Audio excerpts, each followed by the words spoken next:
orang-orang yakni fakir dan miskin.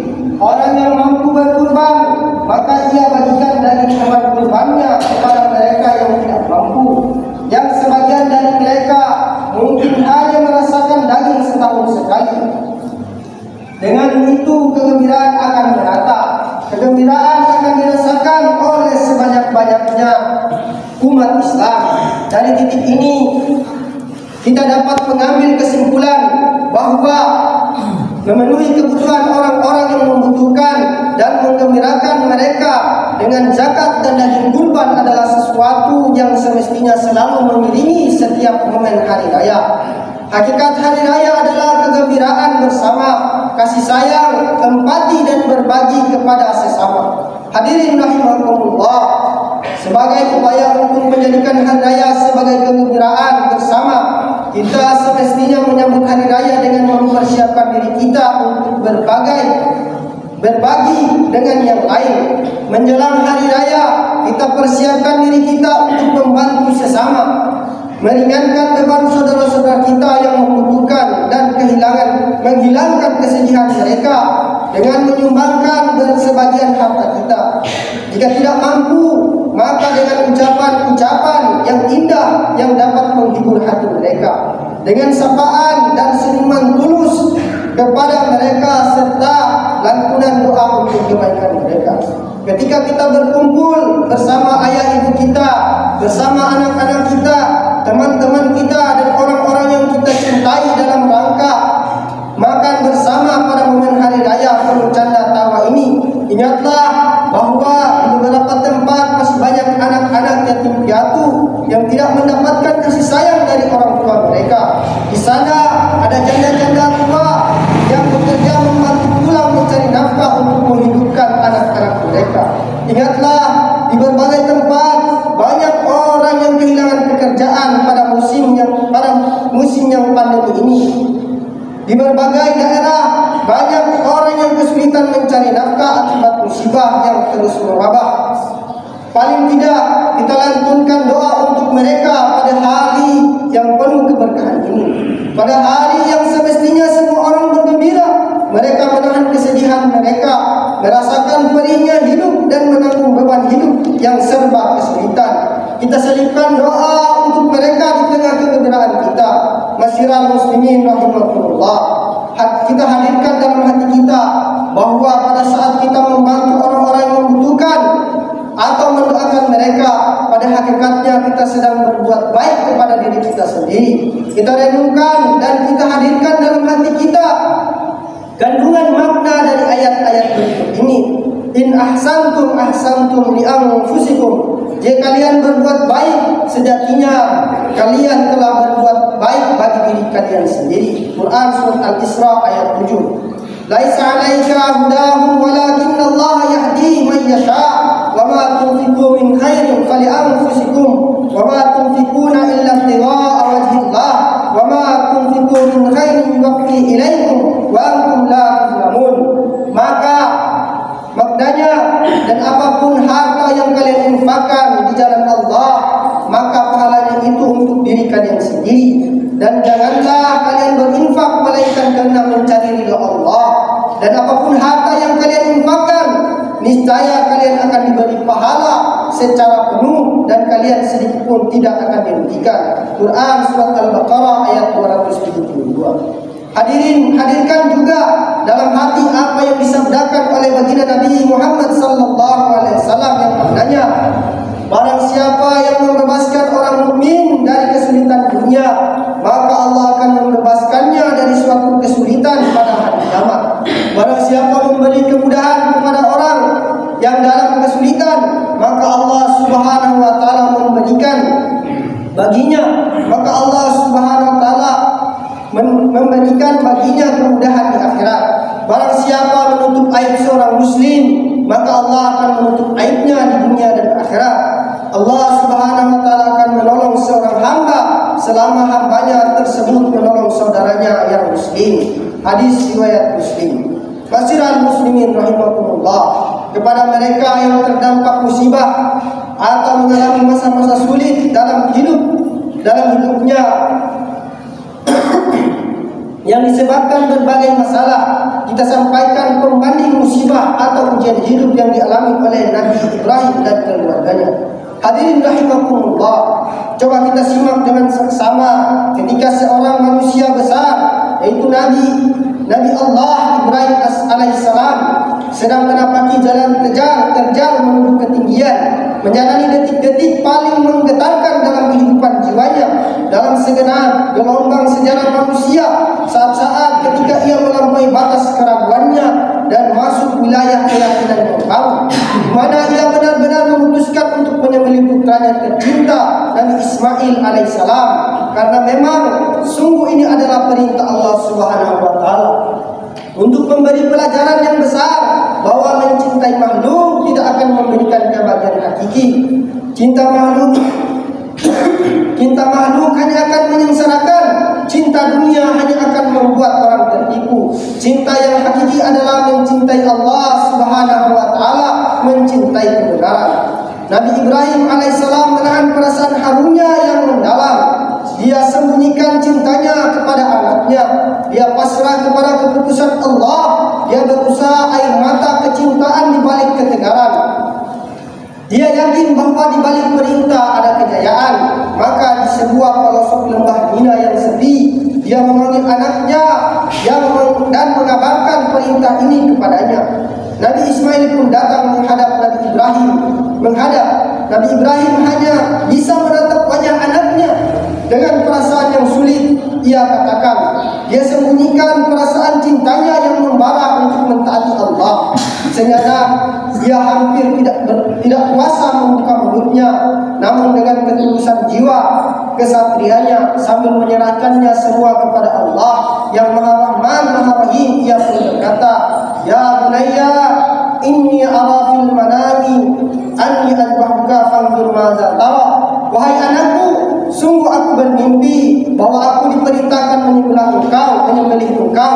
Bagaimana pendapatmu? Quran surat As-Saffat ayat 102. Kata-kata itu begitu cepat diucapkan agar tidak terdengar oleh telinga sendiri. Setelah itu ia membisu. Ia takut gejolak batinnya. Ia takut cintanya kepada Ismail akan mengalahkan ketaatannya kepada Allah. Ia tidak mampu menatap wajah anaknya. Nabi Ismail alaihissalam memandang ayahnya. Ia memahami gejolak batin ayahnya. Ia berusaha memberikan ketenangan ke dalam jiwa ayahnya. Lalu dengan menatap ia berkata, "Qala ya abati fa'al ma tu'maru, satajidni insyaallah minas sabirin." Wahai ayahku, laksanakanlah apa yang diperintahkan. Mudah-mudahan ayahmu akan menjumpai aku tergolong orang-orang yang bersabar. Quran surat As-Saffat ayat 102. Allahu Akbar, Allahu Akbar, Allahu Akbar. Jawaban yang luar biasa dari seorang anak yang tidak pernah dibesarkan oleh ayahnya. Sungguh peristiwa yang amat mencekam tapi sangat mengagumkan. Seorang anak bukan saja mengatakan siap dikorbankan, melainkan justru membesarkan jiwa ayahnya. Peristiwa yang mengejutkan penduduk langit, peristiwa yang membuat alam hening sejenak, peristiwa yang membuat arsy bergetar, peristiwa yang di luar dugaan manusia. Dan Ismail siap menerima gesekan pisau pengorbanan yang akan mengakhiri hayatnya. Allahu Akbar. Betapa besar jiwa Nabi Ismail alaihissalam, betapa mengharukan ayahnya atas jawaban tersebut, sekaligus sebagai pendorong bagi ayahnya untuk segera melaksanakan perintah Allah. Bahkan ada riwayat yang menyebutkan Nabi Ismail sempat berpesan kepada ayahnya, "Wahai ayah, ikatlah kedua tanganku erat-erat agar aku tidak tergerak sehingga mengganggu ayah. Hadapkan wajahku ke tanah agar ayah tak terharu memandangiku sehingga timbul kasih sayang kepadaku.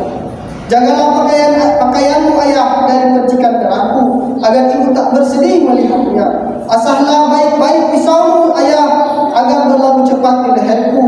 Bawalah pakaianku ini kepada ibuku sebagai kenang-kenangan untuknya, dan sampaikan salamku padanya agar ibu tetap bersabar menjalankan perintah Allah. Jangan beritahukan kepadanya bagaimana ayah mengikat dan menyembelihku agar ibu tak bertambah sedih. Untuk sementara waktu jangan ada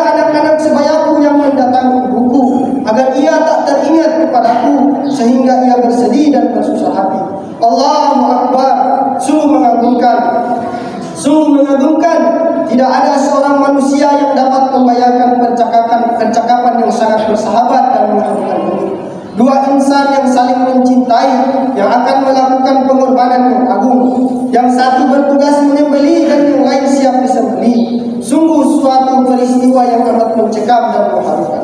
Setelah nyata kedua insan ini akan melakukan pengorbanan, rahmat dan qudrat Allah turun bersamaan dengan seekor kibas, yang berarti Ismail tidak jadi dikorbankan. Karena memang Allah Subhanahu wa taala tidak menghendakinya. Allah hanya ingin menguji ketaatan Nabi Ibrahim alaihissalam, dan setelah ketaatan itu nampak, Allah menggantikannya dengan seekor kibas sebagai tebusan darah Nabi Ismail alaihissalam. Maka barang siapa yang berkorban di hari raya Idul Adha, berarti ia turut serta menebus darah Nabi Ismail alaihissalam, menebus pengorbanan yang agung. Allah Subhanahu wa taala berfirman, "Inna hadza lahul bala'ul mubin wa fadainahu bidin azim." Maka sesungguhnya ini benar-benar suatu ujian yang nyata, dan kami tebus Ismail dengan seekor sembelihan yang agung. Quran surat As-Saffat ayat 106 surat 7. Masyaallah muslimin rahimakumullah. Mari kita renungkan bersama hadirin sekalian, di tengah pandemi dan berbagai problem hidup, marilah kita meneladani apa yang diteladankan oleh Nabi Ibrahim alaihissalam dan Nabi Ismail alaihissalam ketika diuji oleh Allah dengan ujian yang sangat berat. Berkat ketakwaan, sikap sabar, tawakal, keteguhan hati dalam menjalankan perintah Allah, dan ketundukan yang total kepadanya, Nabi Ibrahim dan Nabi Ismail pada akhirnya mendapatkan jalan keluar dan pertolongan dari Allah Subhanahu wa taala. Kita harus yakin bahwa di setiap kesulitan pasti ada kemudahan. Jika kita bersabar, kita harus yakin bahwa di setiap musibah pasti ada hikmah. Jika kita bertawakal, kita harus yakin bahwa di setiap masalah pasti akan ditemukan jalan keluar. Jika kita bertakwa dan kita yakin bahwa di setiap kesusahan pasti ada kebahagiaan. Jika kita tunduk total kepada Allah Subhanahu wa taala. Masyiral muslimin rahimakumullah. Akhirnya kita berdoa kepada Allah Subhanahu wa taala agar Allah Subhanahu wa taala menghindarkan negara kita secara khusus Bola Mongondo Raya dan seluruh penduduk negeri ini agar terhindar dari segala bala bencana, musibah, wabah melambungnya harga, kemungkaran, keburukan, kejian dan berbagai kesulitan hidup. Amin ya rabbal alamin. Barakallahu li wa lakum fil Qur'anil Karim wa nafa'ani wa iyyakum bima fihi minal ayati wa dzikril hakim. Aqulu qawli hadza fastaghfirullah li wa lakum wa lisa'iril muslimina min kulli dhanbin wastaghfiruhu innahu huwal ghafurur rahim. Allahumma shalli ala sayyidina Muhammad wa ala Muhammad. Allahumma shalli ala sayyidina Muhammad wa ala Muhammad. Allahumma shalli ala sayyidina Muhammad wa ala Muhammad. Allahu akbar. Allahu akbar. Allahu akbar. Allahu akbar. Allahu akbar. Allahu akbar. Allahu akbar. Allahu akbar kabira. Walhamdulillahi katsira. Wa subhanallahi bukratan wa asila. La ilaha illallah. Allahu akbar. Allahu akbar walillahil hamd. Alhamdulillahil wahidil wahdah. Fala hawla wala quwwata illa billah. Allahumma salli wa sallim wa barik ala sayyidina Muhammadin wa ala alihi wa sahbihi ajma'in. Wattaqullaha la'allakum tuflihun. Innallaha wa malaikatahu yusalluna 'alan nabi. Ya ayyuhalladzina amanu sallu 'alaihi wa sallimu taslima. Allahumma salli wa sallim ala sayyidina Muhammad wa ala sayyidina Muhammad. Wa sallallahu wa barakta ala sayyidina Ibrahim wa ala sayyidina Ibrahim fil alamin innaka Hamidum Majid. Allahumma ighfir lil mu'minina wal mu'minat wal muslimina wal muslimat al ahya'i minhum wal amwat innaka sami'un qaribun mujibud da'wat wa ya qadil hajat. Allahumma inna nas'aluka an tarzuqa kulla minna lisanan sadiqan dhakiran wa qalban khashi'an muniban wa amalan salihan zakiyan wa ilman nafi'an rafi'an wa imanan rasikhan thabitan wa yaqinan sadiqan khalisan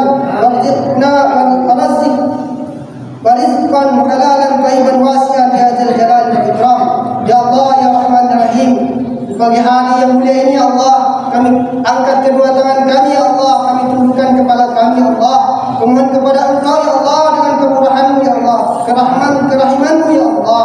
Ya Allah, Engkau ampuni dosa-dosa kami ya Allah, dosa yang pernah dilangkahkan kedua kaki kami ya Allah, yang dilakukan oleh kedua tangan kami ya Allah, yang diucap oleh lisan kami ya Allah, yang terdengar oleh telinga kami ya Allah, yang terbesit dan terfikir di hati dan pikiran kami ya Allah. Ya Allah, dosa kami kepada kedua orang tua kami ya Allah, ayah ibu kami ya Allah, dosa kami kepada istri kami ya Allah, dosa kami kepada suami kami ya Allah. Ya Allah, dosa kami kepada anak-anak kami ya Allah. Di hari yang penuh dengan pengorbanan ya Allah, pengorbanan yang bersejarah dua insan yang telah Engkau terima ya Allah. Ya Allah, kami mohon kepada-Mu ya Allah di keberkahan hari-hari raya Idul Adha ini ya Allah. Ya Allah, Engkau terima setiap pengorbanan kami ya Allah, sedikit daripada sedekah kami ya Allah, sedikit daripada infak kami ya Allah. Ya Allah, jadikan sedekah dan infak kami ya Allah penolak bala ya Allah. Engkau angkat musibah dan bala di tempat kami ya Allah, bahkan di seluruh negara-negara umat muslim ya Allah. Ya Allah, Engkau tolong kami ya Allah, Engkau bantu kami ya Allah, kata Engkau tolong kami ya Allah, kepada siapa kami memohon pertolongan ya Allah. Ya Allah, ya Rahman ya Rahim ya Allah, jangan Kau melemahkan kami ya Allah, Engkau kuatkan kaum muslimin di seluruh alam ya Allah. Allahumma ansuril muslimin wal muslimat fi Palestin wa fi Burma wa fi Rohingya wa fi Syria wa fi kulli makan min kulli zaman. Ya Allah, Engkau tolong saudara kami di Palestin ya Allah, saudara kami di Burma ya Allah, saudara kami di Syria ya Allah, saudara kami di belahan bumi ya Allah.